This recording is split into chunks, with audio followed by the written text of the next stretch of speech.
जय श्री कृष्ण। राधे राधे। प्रत्येक वर्ष में भाद्रपद मास के शुक्ल पक्ष की द्वितीय तिथि को वामन द्वादशी या वामन जयंती का पर्व मनाया जाता है।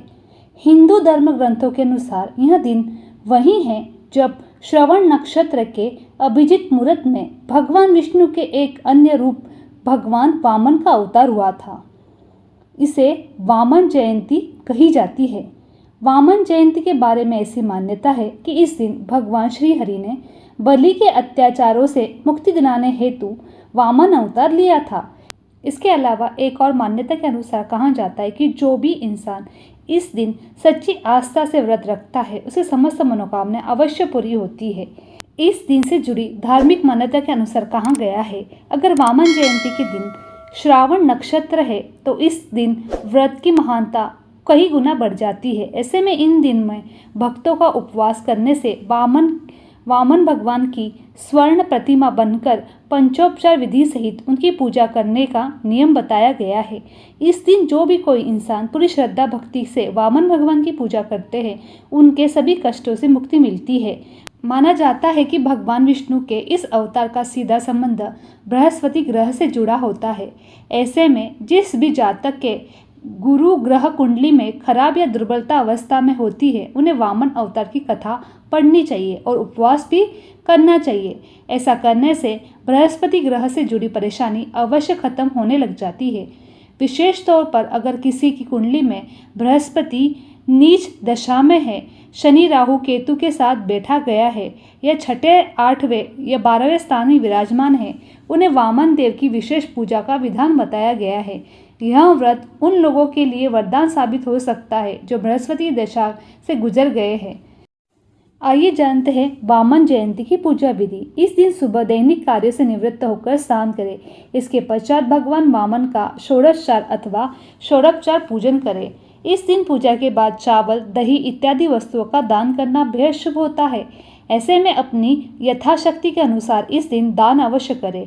शाम के समय दोबारा वामन देव की पूजा करें, व्रत कथा सुने। पूजा के बाद सभी लोगों में प्रसाद वितरण करें। इस दिन अगर मुमकिन हो तो ब्राह्मण को भोजन कराएं। उन्हें घर पर ही नहीं बुला सकते हो तो उनके नाम से अन्नदान दिए जाने वाली वस्तु मंदिर में यहाँ कहीं उनके घर जाकर दे आए। इस दिन किसी भी दंपति को पुत्र की प्राप्ति नहीं हो रही है तो वामन द्वादशी का अनुष्ठान करें। ऐसा करने से उन्हें पुत्र की प्राप्ति अवश्य होगी। तो यह थी वामन द्वादशी की पूजा विधि और कुछ उपाय। चलिए आइए सुनते हैं वामन द्वादशी पर सुनी जाने वाली पौराणिक कथा। बोलो भगवान श्री हरि विष्णु की जय। वामन अवतार की जय। त्रेता युग में बलि नामक राक्षस ने एक बार सभी देवताओं को युद्ध में हराकर स्वर्ग पर अपना आधिपत्य कर लिया। इसके बाद वह देवताओं पर तरह तरह के अत्याचार करने लगा। एक दिन सभी देवगण मिलकर देव माता अदिति के पास गए और उनके ऊपर बीत रहे अत्याचारों के बारे में बताया। यह सुनकर देव माता अपने पति ऋषि कश्यप के पास गई और देवताओं की समस्या बताई। महर्षि कश्यप ने कहा, हे देवी, तुम भाद्रपद महीने की शुक्ल पक्ष की द्वादशी का व्रत करो, जिससे प्रसन्न होकर भगवान विष्णु जी तुम्हारी कोख से जन्म लेंगे अपने 5वें अवतार वामन अवतार के रूप में। देव माता अदिति ने पति महर्षि कश्यप की आज्ञा से विशेष अनुष्ठान किया और फलस्वरूप में विष्णु भगवान ने वामन ब्रह्मचारी का रूप धारण कर राजा बलि के यहाँ गए। उस समय राजा बलि ने विशेष यज्ञ का अनुष्ठान किया था और वामन भगवान उसी यज्ञ में जाकर शामिल हो गए। राजा बलि ने वामन भगवान का भव्य स्वागत किया और दक्षिणा देने लगे, किंतु वामन भगवान ने मना कर दिया। कहा कि हे राजन, मैं दक्षिणा में कुछ भूमि मांगना चाहता हूँ, क्योंकि मेरे पास इतनी भूमि नहीं है जहाँ पर बैठकर भक्ति कर सकूँ। ब्रह्मचारी की बात सुनकर राजा बोला, हे भगवान, आप मांगो, कितनी भूमि चाहिए। भगवान विष्णु जी ने की इस माया को राजा बलि के गुरु शुक्राचार्य पहचान गए और बलि से दक्षिणा में भूमि देने से मना किया और कहा कि यह सब विष्णु की माया है ताकि तुम्हें युद्ध में हरा सके। किंतु राजा बलि भक्त प्रहलाद का पौत्र होने के साथ बड़े ही दयावान थे। उसके द्वार से कोई भी खाली हाथ नहीं गया। राजा बलि ने अपने राजगुरु की बात नहीं मानी और भूमि देने के लिए तैयार हो गए, जिसके बाद वामन भगवान ने दक्षिणा के लिए 3 पग भूमि मांगी। राजा ने कहा, हे ब्रह्मचारी, आपको मेरे इस विशाल राज्य में जो भी स्थान अच्छा लगे वहाँ पर आप भूमि ले सकते हो। इसके बाद वामन भगवान ने अपना विशाल रूप धारण किया और अपना पैर उठाया। एक पैर में ही भगवान ने पूरी पृथ्वी, दूसरे पैर में स्वर्ग और ब्रह्मलोक को नाप लिया। तब वामन भगवान ने कहा, हे राजन, मैंने 3 पग की भूमि मांगी थी, जिसमें 2 पग भूमि में सब कुछ नाप लिया, किंतु अभी मेरा तीसरा पग खाली है। तब राजा बलि ने कहा, हे भगवान, आप तीसरा पैर मेरे सिर पर रखकर अपनी दक्षिणा को पूरी कीजिए। और वामन भगवान ने अपना तीसरा पैर राजा बलि के ऊपर रखकर 3 पग भूमि प्राप्त करी। इसके बाद भगवान ने अपने असली रूप में आकर राजा बलि से कहा, हे राजन, आज से तुम पाताल लोक के स्वामी हो, तुम वहां जाकर राज करो। राजा ने स्वीकार करते हुए कहा कि हे भगवान, आप भी पाताल लोक में सदैव निवास करो, ताकि मुझे आपकी पूजा अर्चना भक्ति करने का सुख प्राप्त हो। वामन भगवान तथास्तु कहकर अंतर्धान हो गए। बोलो भगवान विष्णु की जय, वामन भगवान की जय। आइए अब सुनते हैं तुलसी माता की कथा। एक बार शिव ने अपने तेज को समुद्र में फेंक दिया था। उससे एक महातेजस्वी बालक ने जन्म लिया। यह बालक आगे चलकर जलंधर नाम से एक महापराक्रमी दैत्य राजा बना। इसकी राजधानी का नाम जलंधर नगरी था। दैत्यराज कालनेमी की कन्या वृंदा का विवाह जलंधर से हुआ। जलंधर महाराक्षस था। अपनी सत्ता में मग्न और चूर उसने माता लक्ष्मी को पाने की कामना में युद्ध किया, परंतु समुद्र से ही उत्पन्न होने के कारण माता लक्ष्मी ने उसे अपने भाई के रूप में स्वीकार किया। वहां से पराजित होकर वह देवी पार्वती को पाने की लालसा में कैलाश पर्वत पर गया। भगवान देवादिदेव शिव का ही रूप धरकर माता पार्वती के समीप गया, परंतु माँ ने अपने योग बल से उसे तुरंत पहचान लिया तथा वहां से अंतर्धान हो गई। देवी पार्वती ने क्रोध में होकर सारा वृत्तांत भगवान विष्णु को सुनाया। जलंधर की पत्नी वृंदा अत्यंत पतिव्रता स्त्री थी। उसी के पति धर्म के शक्ति से जलंधर तो न तो मारा जाता, न ही पराजित होता। इसलिए जलंधर का नाश करने के लिए वृंदा के पतिव्रत धर्म को भंग करना आवश्यक था। इसी कारण भगवान विष्णु ने ऋषि का वेश धारण कर वन में जा पहुंचे, जहां वृंदा अकेली भ्रमण कर रही थी। भगवान के साथ 2 मायावी राक्षस भी थे, जिन्हें देखकर वृंदा भयभीत हो गई। ऋषि ने वृंदा के सामने पल में दोनों को भस्म कर दिया। उनकी शक्ति देखकर वृंदा ने कैलाश पर्वत पर महादेव के साथ युद्ध कर रहे अपने पति जलंधर के बारे में पूछा। ऋषि ने अपने माया जाल से 2 वानर प्रकट किए। एक वानर के हाथ में जलंधर का सिर तथा दूसरे में धड़। अपने पति की यह दशा देखकर वृंदा मूर्छित होकर गिर पड़ी। होश में आने पर उन्होंने ऋषि रूपी भगवान से विनती की कि वह अपने पति को जीवित कर दे। भगवान ने अपनी माया से पुनः जलंधर का सिर धड़ से जोड़ दिया, परंतु स्वयं भी वह उसी शरीर में प्रवेश कर गए। वृंदा को इस छल का तनिक भी आभास न हुआ। जलंधर बने भगवान के साथ वृंदा प्रतिव्रता का व्यवहार करने लगी, जिससे उसका सतीत्व भंग हो गया। ऐसे होते ही वृंदा का पति जलंधर युद्ध में हार गया। इस सारी लीला का जब वृंदा को पता चला तो उसने क्रोध में होकर भगवान विष्णु को हृदयहीन शीला होने का शाप दे दिया। अपने भक्त के शाप को भगवान विष्णु ने स्वीकार किया और शालिग्राम पत्थर बन गए।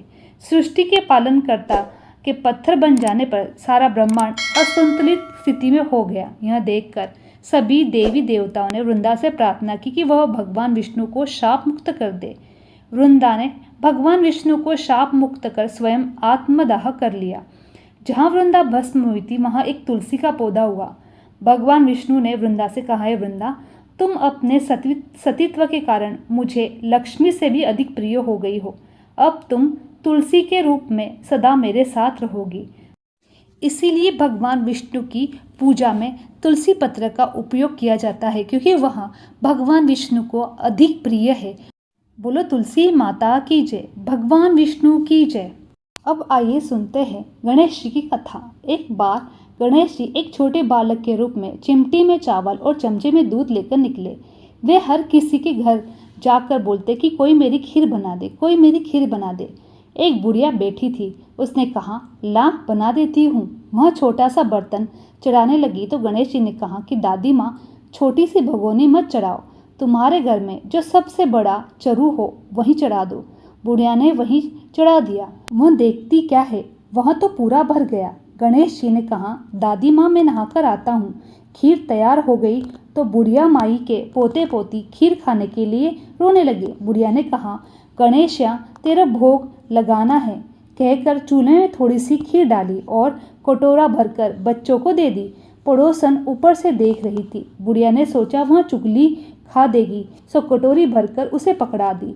बेटे की बहू ने चुपके से एक कटोरी खीर खाई और एक कटोरा भरकर चक्की के नीचे छुपा दिया। अब भी गणेश जी नहीं आए तो बुढ़िया को बहुत जोर से भूख लग रही थी, तो एक कटोरी भरकर एक दरवाजे के पीछे बैठकर कहने लगी, हे गणेश जी महाराज, भोग लगा लीजिए, और खीर पीना शुरू कर दिया। इतने में वहाँ गणेश जी भगवान आ गए तो बुढ़िया ने कहा, आजा मेरा गणेशा, खीर खा लो, मैं तो तेरी राह देख रही थी। गणेश जी ने कहा, दादी माँ, मैंने तो खा ली। बुढ़िया ने कहा, कब खाई? गणेश जी ने कहा, जब तेरे पोते पोती ने खाई तब खाई, तब तेरी पड़ोसन ने खाई तब खाई, जब तेरी बहू ने खाई तब खाई, और जब तूने खाई तो मेरा पूरा पेट भर गया। बुढ़िया ने कहा, बेटा, और तो सारी बात सच है, पर बेचारी बहू ने खीर नहीं खाई है तो नाम मत ले, वो तो सुबह से काम में लगी है, उसने तो खीर नहीं खाई है। गणेश जी ने कहा, बुढ़िया, झूठ बोल रही है तेरी बहू, एक कटोरी खीर खाई और एक कटोरी चक्की में छुपा दी है। मैं तो भावना का भूखा हूँ, तूने भोग लगाया तो उससे मैंने भोग लगा लिया। बुढ़िया ने गणेश जी से माफ़ी मांगी। तब गणेश जी ने कहा, बुढ़िया, इस खीर से नगरी जिमा दे, फिर भी ख़त्म नहीं होगी। नगरी जिमा दी, तब भी चरु पूरा भरा हुआ था। राजा को नगरी में जिमने का पता चला तो बुढ़िया को बुलाया, कहा, क्यों री, ऐसा तेरे पास कौन सा चरु है जिसमें खीर खत्म नहीं हो रही है? बुढ़िया ने कहा, राजा जी आप ले लो। राजा जी ने खीर का चरु महल में मंगवाया। लाते ही खीर में कीड़े मकोड़े बिच्छू कंसले हो गए, दुर्गंध आने लगी। तो राजा ने कहा, बुढ़िया, ये चरवा तू वापस ले जा। बुढ़िया ने कहा, राजा जी आप देने से पहले यह मेरा है, यह चरवा तो मुझे गणेश जी ने दिया है। बुढ़िया ने चरवा वापस ले लिया। लेते ही सुगंधित खीर हो गई। घर वापस आकर बुढ़िया ने गणेश जी से पूछा, बची हुई खीर का क्या करूं? गणेश जी ने कहा, झोपड़ी के कोने में खड्डा खोद कर गाड़ दे और सुबह उठकर खोल के देख लेना, धन के 2 चरवे मिलेंगे। ऐसा कहकर गणेश जी अंतर्धान हो गए। जाते समय झोपड़ी को लात मार गए तो झोपड़ी के स्थान पर महल हो गया। सुबह बहू ने फावड़ा लेकर पूरे घर को खोद डाला तो कुछ नहीं मिला। बहू ने कहा, सासू जी, थारो गणेश जी तो झूठो है। सास ने कहा, बहू, मारो गणेश जी झूठो नहीं है, ला मैं देखूं।